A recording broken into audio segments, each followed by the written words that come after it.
요한복음 1장 1절에 보면 태초에가 나옵니다. 태초는 창세기 1장 1절 태초에와 연결시킬 수 있지만 의미는 차이가 있다고 하는데요.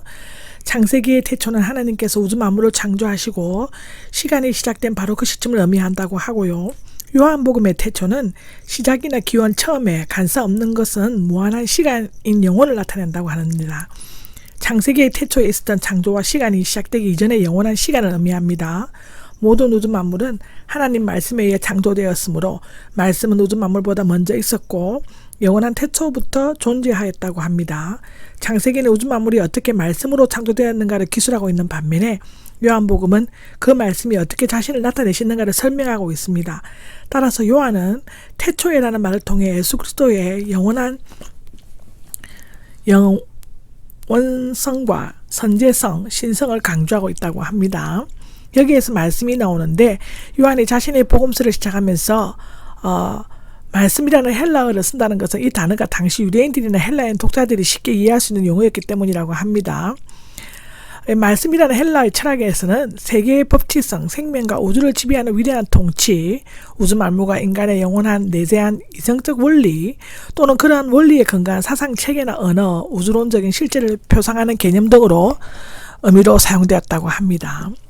한편 예수님과 동시대의 유대인 철학자 필로는 말씀을 구약 성경과 연관시켜 하나님의 창조 능력의 총화, 하나님도 아니고 사람도 아닌 그 사이의 중간 존재, 중보자나 매개자로 보았다고 합니다. 그러나 헬라 철학, 스토아 철학은 로고스를 세계 이성, 세계 법칙, 우주에 내재하는 신적 원리로 보여진다고 하는데요. 필로 사상은 말씀의 인격성이나 전제성을 인정하지 않고 있으며 더욱이 말씀이 육신이 되었다는 것과 전혀 아무런 관계가 없다고 합니다. 구약에서는 여호와의 말씀이라는 표현이 많이 나오는데 보통 이것은 예언적인 말씀, 그 예언자들의 입을 통해 전달된 하나님의 말씀을 가리킨다고 창세기 1장, 시편 147장 나와 있습니다. 신약에서의 주의 말씀 또는 하나님의 말씀은 사도행전 4장 29절, 데살로니가전서 1장 8절은 1차적으로 하나님으로부터 온 복음을 말하고 있다고 합니다. 이것은 예수 그리스도와 그분 안에 있으며 그분을 통해 임하는 하나님 나라에 관한 설명이라고 사도행전 17장은 말하고 있습니다. 십자가와 화목, 영생 그리고 구원에 관한 말씀인데 이것 또한 고린도전서 1장 18절, 고린도후서 5장 19절, 영생에 대해서는 빌립보서 2장 16절, 구원은 사도행전 13장 26절에 말씀하셨습니다. 요한복음에 있어서의 말씀은 특히 예수님의 자신을 가리키고 있으며 문자 그대로 말씀의 형태로 계셨다는 것이 아니라 성부 하나님과 다르면서도 같은 성자 하나님으로 인간에게 말씀을 전하는 자 역할을 주로 담당하심으로써 우리와 관계 맺으셨음을 암시하고 있습니다. 말씀을 예수 그리스도를 통해시하고 그 말씀의 선제성과 인격성 그리고 말씀의 성육신에 의한 하나님 계시, 즉 말씀이 육신이 되어 우리 가운데 장막을 치고 사셨다라는 것을 나타내고 있다고 합니다. 요한이 사용한 말씀의 형시각적인 철학 개념으로 이해하는 헬라인에게나 구약 성경에 계시된 하나님의 말씀을 왜곡시킨 유대인들에게는 낯익으면서도 매우 생소한 단어였을 것입니다. 세상 속에서 세상을 위한 하나님의 목적을 성취하기 위해 하나님께로부터 이 세상에 육신을 입고 오셔서 우리와 함께 계시면서 구속의 일을 행하시고 앞으로 영생을 주실 것이라는 로고스의 그리스도로는 유대인에게는 거리끼는 것이요 헬라인에게는 어리석인 걸 수 있지만 구원을 얻는 사람에게는 하나님의 능력과 지혜가 될 수 있습니다. 요한은 말씀을 3단계로 설명하고 있는데요. 첫째는 로고스의 하나님 세상 사람과의 관계고 두 번째는 로고스와 세례자 요한을 통해 하나님의 말씀을 말하는 것이고 세 번째로는 육신을 입으신 로고스, 즉 역사적 예수 그리스도가 은혜와 진리를 가져다 준다는 것을 말씀하고 있습니다. 여기서 태초에 말씀이 계셨다라는 것은 미할로형으로서 1절에 3번 나옵니다. 의미가 조금씩 다르죠. 여기에는 존재하다는 의미인데 즉 태초에 말씀이 존재하고 계셨다라는 뜻이고 창조물이 있기 전에 절대적인 시간을 초월해서 이미 말씀이 존재하였다는 것입니다. 따라서 요한은 예수님을 마태나 누가처럼 동정녀에게 태어나셨다거나 마가처럼 즉시 사역을 시작하셨다고 언급하지 않고 그리스도로 영원하신 말씀 즉 로고스라고 소개하고 있습니다. 두 번째로는 그 말씀이 하나님과 함께 계셨고가 나오는데 여기에서는 관계를 묘사합니다. 말씀은 그 앞에 존재한다는 의미에서 하나님과 함께 있었다는 것이고 말씀은 하나님과 구별된과 동시에 하나님과 교제를 나누셨다는 말입니다. 세 번째로는 그 말씀은 하나님이셨다는데 말씀의 특징과 본질을 정의하는 서술적 용법으로 사용되고 있습니다. 말씀은 곧 하나님이셨고 예수님은 하나님의 아들 그리스도이시며 또한 성부 하나님과 성령 하나님과 동등한 성자 하나님이셨죠. 그리스도는 창조자이시고 주관자이시며 동시에 계시자이십니다. 여기에 하나님이란 말에 간사가 없으므로 여호와의 증인들 즉 삼위일체를 부인한 이 번역한 성경에는 한 신이라고 번역되어 있고 예수님은 실제로 하나님이 아니시라고 부인하고 있습니다. 그러나 간사가 없는 것은 인격이나 종류, 질을 강조하며 여기에서는 로고스 즉 말씀의 신적 특징을 나타내고 있습니다. 만약 간사가 있다면 하나님과 완전한 동일한 것이 될 것입니다.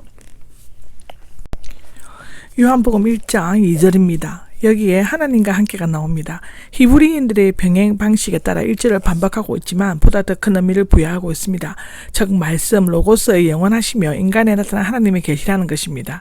하나님에 향하여 하나님과 상대하여 하나님과 대면하여 친밀하게 있으시고 함께 있는 원래 뭐로에로 뭐 가까이로 맞은편에 뭐의 곁에서 있는 등의 의미를 하는데 이것은 하나님과의 대립이 아니라 하나님과의 평등한 공존이나 적극적이고 친밀한 교제, 완전한 교통을 의미합니다. 예수 그리스도는 하나님과 분명히 독립된 체계이지만 성부 하나님께로 끊임없이 접근하시면서 인격적이고 친밀한 교제를 나누십니다.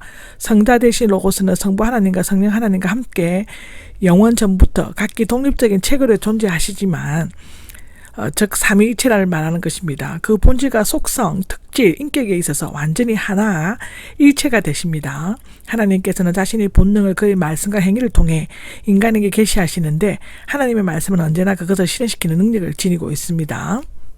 3절에서 5절은 1절, 2절의 말씀한 로고와 성부 관계, 즉 성부와 성자의 구별된 인격과 그 교제를 말하고 있습니다. 이제부터 3절에서 5절에는 피조물들, 즉 세상과 생명과의 빛, 사람들과 어둠과의 구별과 그 관계를 말하고 있죠. 3절은 이렇습니다. 모든 것이 나옵니다. 헬라 철학의 표현 문구이며 간사가 있을 때는 현재 존재하는 모든 것을 나타낸다고 합니다. 여기에는 간사가 없으므로 과거와 현재 미래에 존재하는 세상의 모든 것, 즉 시간과 공간을 초월하는 전체를 나타내고 있죠. 로마서 12장 36절, 고린도전서 8장 6절, 골로새서 1장 16절에도 기록되어져 있습니다. 10절에는 전체라는 의미로 질서 정리나 우주를 사용했습니다.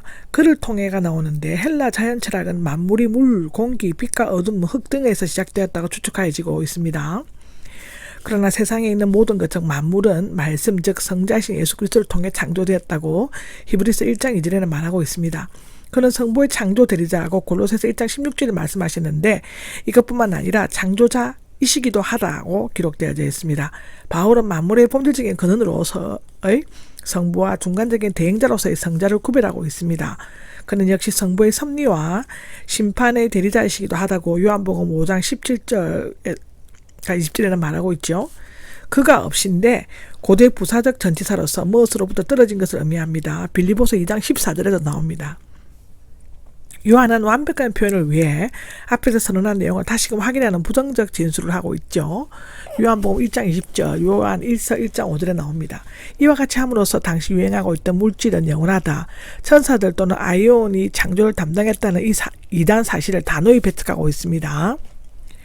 창조된 것은 하나도 없다가 기록되어져 있는데 태초에 계셨다와 대조가 되며 그리스도와 피조물 사이의 본질적인 차이점을 보여주고 있습니다. 특히 동사는 무엇으로 되다의 제2부정 과거형으로 1절 2절에 있는 미완료형 계속 존재하였다와는 달리 이례적인 사건을 나타내고 있습니다. 즉 하나님과 말씀, 즉 로고스의 영원 전부터 계속적으로 존재하셨지만 창조는 어느 시점에서 무에서 순간적으로 단 한 번에 이루어졌다는 것이라고 기록되어져 있습니다.